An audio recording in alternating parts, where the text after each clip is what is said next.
Hey y'all, this is your boy Knuckles coming at you with a preview of me and Moose's new comic, The 5'11 Boys. Unfortunately, Moose is not with us, but I thought I'd just give y'all a taste. Alright, here we go. Bear with me, I'm new to this shit. Alright, check it. Can you imagine a shit hit the fan scenario in a city that is already one of the most violent cities in the nation? The answer is no. No, you can't.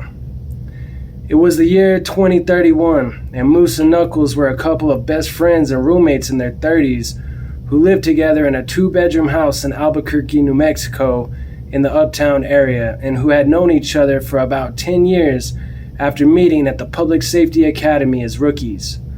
Moose was the son of a real-life badass, a man who had served as a Delta Force sniper and who had traveled all over the world disposing of social deviants for the government, and who was gone for years at a time when Moose was growing up.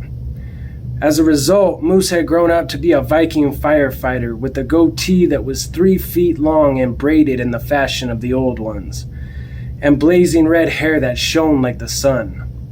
In one hand he held a firefighter's axe, and in the other he held a Viking battle axe. Moose worked for the Albuquerque Fire Department now and was in his prime. He was ready for war.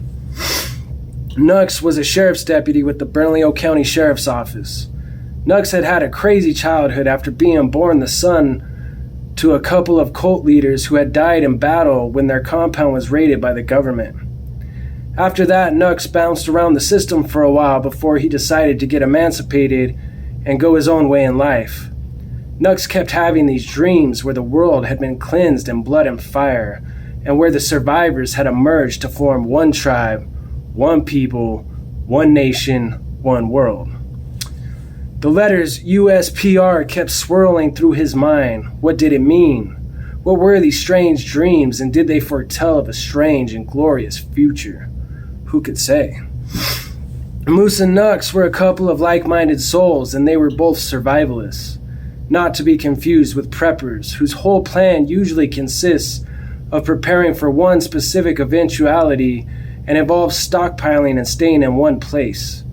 The problem with that being, 1, movement is life, which is why most ancient peoples were nomadic. 2, eventually someone will show up who either outmans you, outguns you, or both. And 3, you never know what might happen. Therefore, it's best to take an adaptable approach to prepping or stockpiling supplies, and always be ready to relocate. Ah, shit, man, I lost my place here. I see.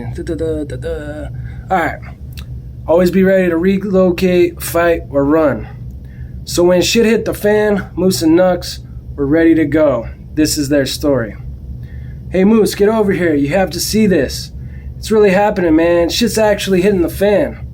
Moose came over to join Nux as they watched the breaking news bulletin on TV. The newsman was saying that the Republicans and Democrats had declared war on each other, and that it was total anarchy in the streets as the two groups prepared to battle it out all across America. Nux changed the channel, and this time the news people were claiming that the Chinese had invaded America and were at this very moment occupying California. Nux changed the channel again. This time it was a general of some sort. He was saying that the country was falling apart because a weaponized virus had gotten loose, and that it was turning people into violent Neanderthal-like creatures that were killing everyone else and taking over the cities. Nux continued to flip through the channels, and the story continued to change from one channel to the next. One person was saying that there was a famine in Kansas. The next, that Trump had launched a coup with his white nationalists, and that they had taken over key points throughout the country in what was quickly becoming America's second civil war. And still the next channel was saying that the world economy had collapsed in a massive domino effect that started with the United States and was quickly followed by China, and then the rest of the globe, and that everything had gone dark after that. No one seemed to really know what was going on, but that didn't matter.